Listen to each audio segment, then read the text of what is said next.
Hey, here's what Yale uses to gauge how fitting a student is for their school, and in the next few minutes, I'll show you how to fit the mold.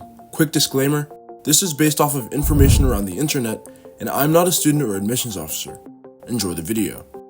The first hidden requirement to get into Yale is creativity. So I'm sure you already know that as one of the world's top schools, Yale looks for the world's top students. Having good grades is a non-negotiable, but the thing is, they aren't what gets students in. Creativity is essential when applying to any school, but Yale actively seeks students who create, who innovate, and who build. They want leaders that are willing to break into their desired fields to make change. So it is vital that you exhibit this in your extracurriculars and maybe even your honors. Yale doesn't just want to know what you've done, they want to know what you've made. The students who stand out are the ones who didn't just join a club, they started one. They didn't just take a science class, they launched a STEM camp for middle schoolers. They didn't just debate, they started a podcast on global politics and posted it every week for a year. Yale calls this the spike, the thing you do that no one else around you does. So as you're building your application, think about your creative identity. What have you built? What unique lens do you bring into a room? That's what Yale's admissions officers are scanning for when they review your file. And yes, this creative edge should show in your essays, especially the Common App essay. It's not just a space to tell your story,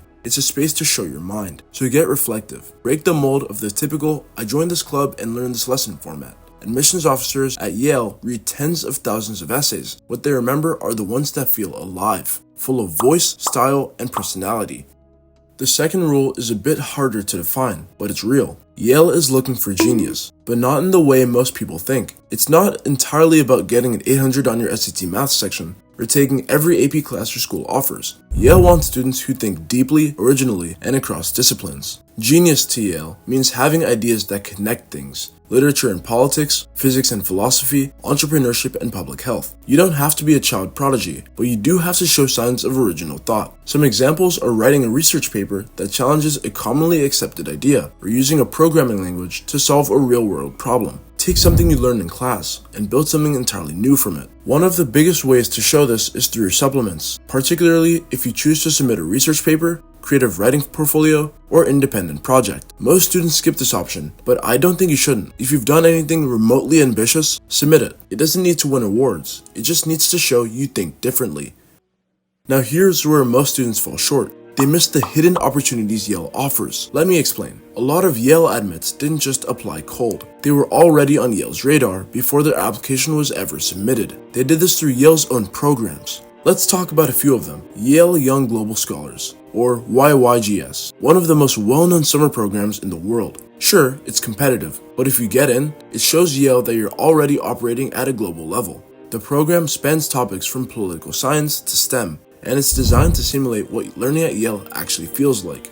Pathways to Science. If you're interested in science, this is a gem. It gives you access to research experiences, mentorship, and exposure to Yale labs. Even if you're not local to New Haven, the virtual opportunities alone can help you stand out.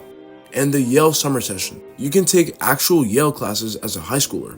If your family can afford it, or you can secure financial aid, this program gives you a real Yale transcript, which proves that you can handle the academic rigor.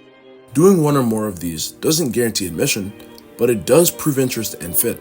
It shows you're not just Ivy shopping, and Yale notices that. But even with creativity, genius, and programs, there's one more piece of the puzzle, and it's the one most people overlook: courage. The courage to be fully, unapologetically you.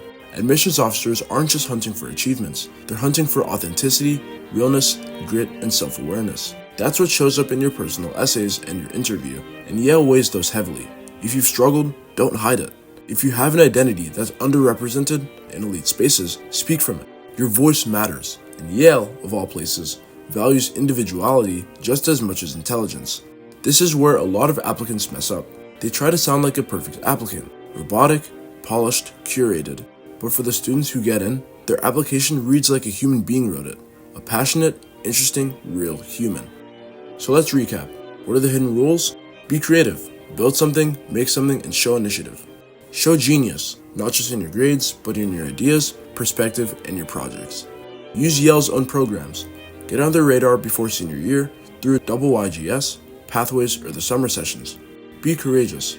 Be yourself in your essays, your supplements, and your interview. Show them who you are beyond the numbers. If you follow these 4 rules, you will stand out in Yale's college admissions process, because you'll be applying not just as a student, but as a fit, someone who already thinks, creates, and grows the way a Yale student does. And that's the whole game.